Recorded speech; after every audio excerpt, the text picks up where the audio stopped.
গত সপ্তাহ জুড়ে সারা দেশে যে তাণ্ডব এবং নাশকতা চলছে তা নিয়ে আওয়ামী লীগ এখনও চুলছেরা বিশ্লেষণ করছে।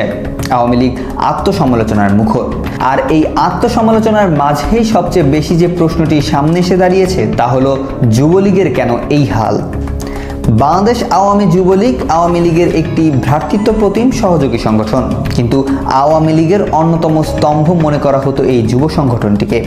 এই যুব সংগঠনটি ছিল আওয়ামী লীগের মাঠের শক্তির প্রধান উৎস, এমনকি সংকটকালেও যুবলীগ বলিষ্ঠ ভূমিকা পালন করেছিল। বিভিন্ন সময় বিভিন্ন সংকটে যুবলীগই আওয়ামী লীগকে পথ দেখিয়েছিলেন। আন্দোলন সংগ্রামে যুবলীগের শক্তির ওপর ভর করে আওয়ামী লীগ রাজপথ কাঁপিয়েছিল।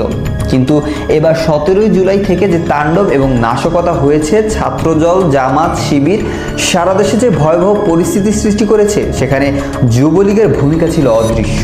যুবলীগ যেন নিষ্প্রাণ, তাদেরকে কোথাও সক্রিয় দেখা যায়নি। সেই চিরচেনা যুবলীগ যেন প্রাণ হারিয়েছে। কেন এই পরিস্থিতি তৈরি হলো তা নিয়ে আওয়ামী লীগের মধ্যেই নানামুখী আলাপ আলোচনা চলছে। যুবলীগের প্রতিষ্ঠাতা শেখ ফজলুল হক মনিরের সন্তান শেখ ফজলে শামস পরশ এখন যুবলীগের চেয়ারম্যান, কিন্তু তার হাতে যুবলীগ যেন এখন মৃতপ্রায় একটি সংগঠনে পরিণত হয়েছে। যুবলীগের এক উজ্জ্বল অতীত রয়েছে।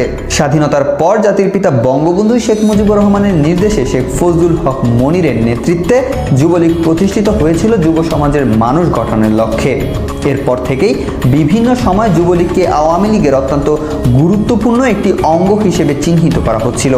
বিশেষ করে 2001 সালে বিএনপি জামাত ক্ষমতায় আসার পর সারা দেশে যে হতাশাজনক অবস্থার সৃষ্টি হয়েছিল, দেশ জুড়ে আওয়ামী লীগকে নিধনের যে অভিযানে মেতেছিল তৎকালীন সরকার, তার বিরুদ্ধে প্রতিবাদের প্রতীক হয়ে দাঁড়িয়েছিল যুবলীগ।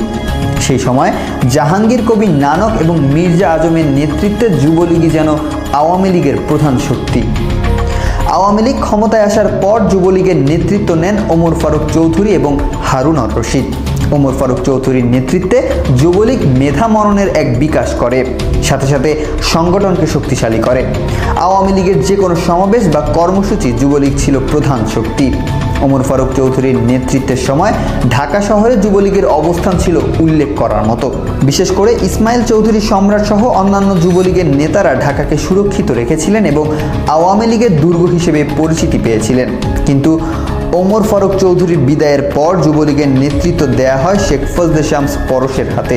তার হাত ধরেই যুবলীগ যেন আস্তে আস্তে নিষ্প্রাণ একটি সংগঠনে পরিণত হয়েছে। যুবলীগের অধিকাংশ জেলায় নেই কোনো কমিটি।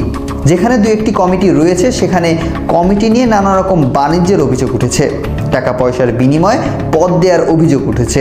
আর সে কারণে সংকটে যুবলীগকে দেখা যাচ্ছে নিষ্প্রাণ। যুবলীগের এই হাল নিয়ে আওয়ামী লীগের মধ্যে এখন উদ্বেগ ছড়িয়ে পড়েছে।